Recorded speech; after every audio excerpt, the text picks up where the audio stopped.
Well, by the mouth we eat. So the lips open, the jaw opens, and you put the food inside the mouth. One of the important functions of doing that is the hand of the upper extremity. Then you masticate, the jaw opens, the jaw closes, the jaw moves from side to side, and the salivary glands, submandibular and sublingual, pour the saliva into the mouth and the parotid into the vestibule, and the food is converted into a bolus. Then the tongue squeezes the bolus between the hard palate and the tongue, and as the bolus falls backwards, the larynx that is protected by the trapdoor effect of the epiglottis as it falls and covers the larynx, and the nasopharynx is protected by the levator palati raising the palate, and the inner fiber of the constrictors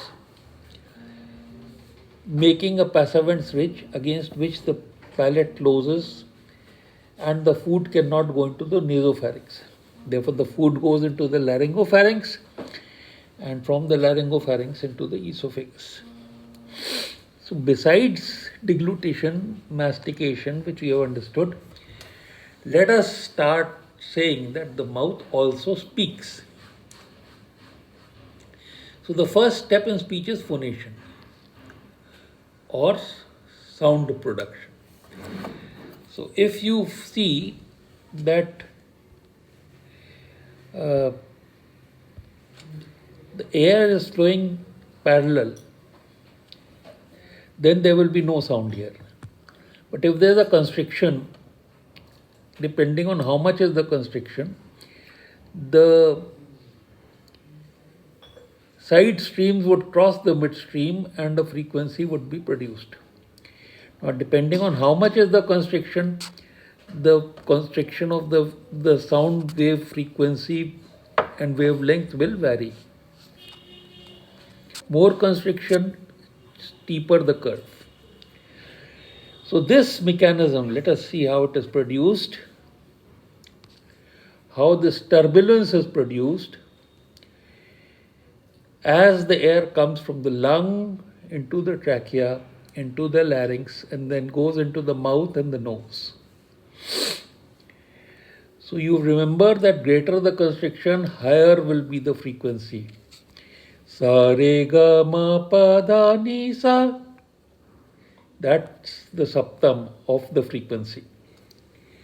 So let us first of all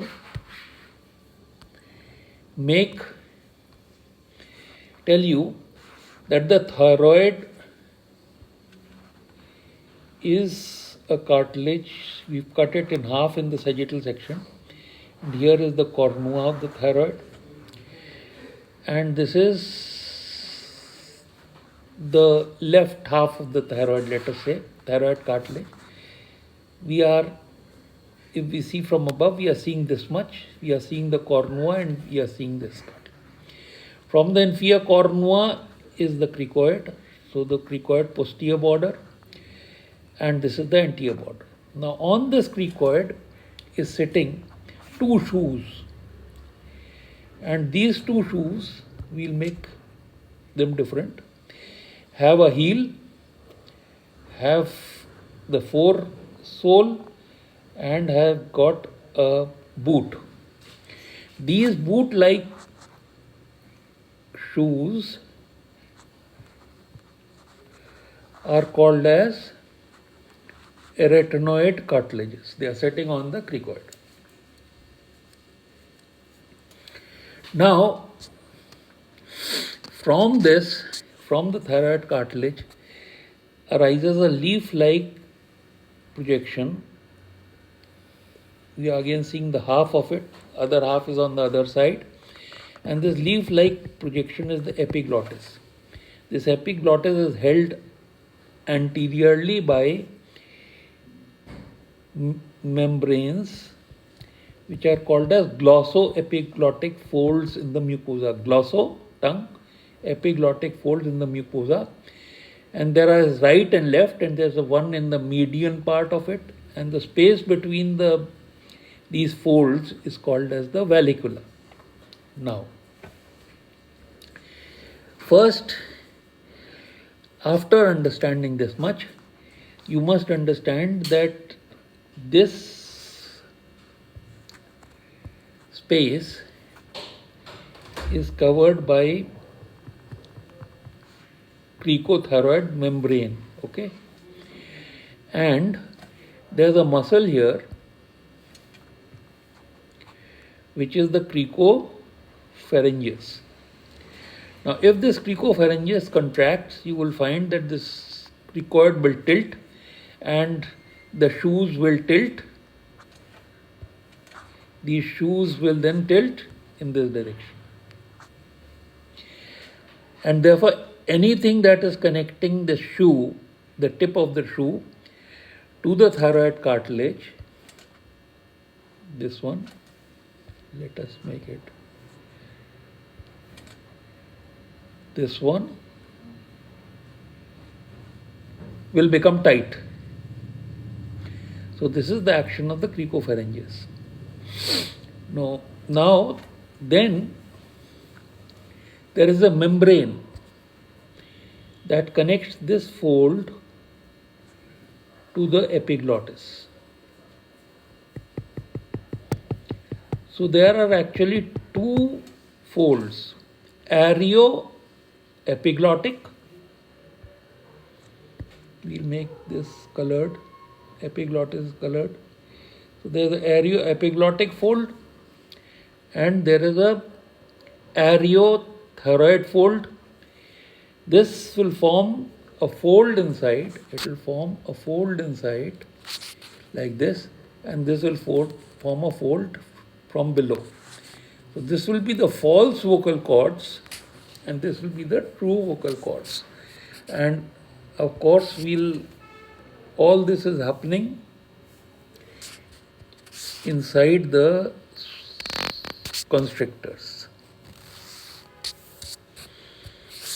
So the false vocal cord formed by the areoepiglottic fold and the true vocal cords formed by the areothyroid fold. And the mucosa, let us say the mucosa goes like this, folds like this, gets out. This is called as the saccule, and then the mucosa goes up like this. So that is the saccule of the larynx, and these are the false vocal cords above, the saccule, and the true vocal cords below. Now these vocal cords will create constriction to the airflow and produce the sound. And more the constriction, higher will be the frequency of the waves that they produce.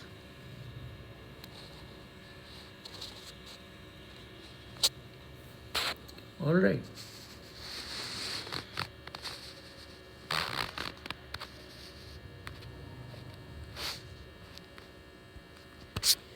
Higher will be the frequency of the waves that they'll produce.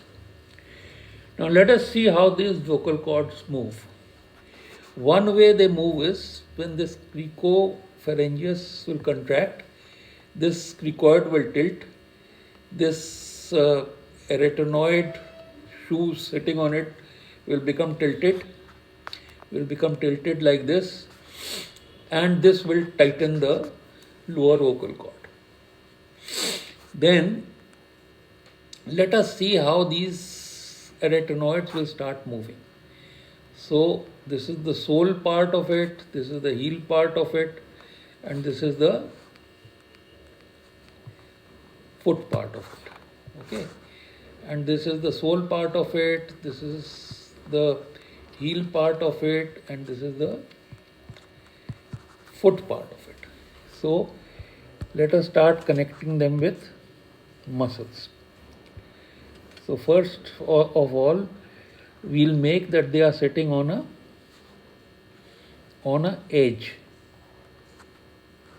and that edge is the cricoid cartilage. Cricoid cartilage, posterior part. So, and in front, let us make a huge epiglottis. So, what will be the muscles? Let us say. The first muscle will anchor the cricoid to the arytenoid. So this is the vertical cricoarytenoideus, and there will be an oblique cricoarytenoideus. So vertical and cricoarytenoideus. Then there will be muscles that will connect the two arytenoid cartilage transversely. So this is the transverse transverse arytenoideus, and oblique arytenoideus. Okay. Then there will be a muscle connecting the arytenoid to the epiglottis, the epiglottis to the thyroid cartilage, to the end of the thyroid cartilage, and that from the thyroid cartilage to the arytenoid. So if we make it here, here's a muscle connecting the arytenoid to the epiglottis, then to the thyroid cartilage, and from there back. So there is arioepiglottic, thyroepiglottic, and thyroarytenoid muscles. So what are the muscles? First we'll anchor the arytenoid to the cricoid, oblique and transverse, oblique and straight cricoarytenoideus, then transverse arytenoideus and oblique arytenoideus, and then the three muscles, the arioepiglottic, the thyroepiglottic, and thyroarytenoid. This can move these arytenoid cartilages in any way and can produce varying degrees of constriction in the true and the false vocal cords, creating various frequencies of sounds. Now that is called as sa re ga ma pa da ni sa. Normal larynx can go 3 times this septum. This is called a septum because it has 7 notes, and you can actually, the good ones can go into 3 times this septum. So this is the principle of phonation.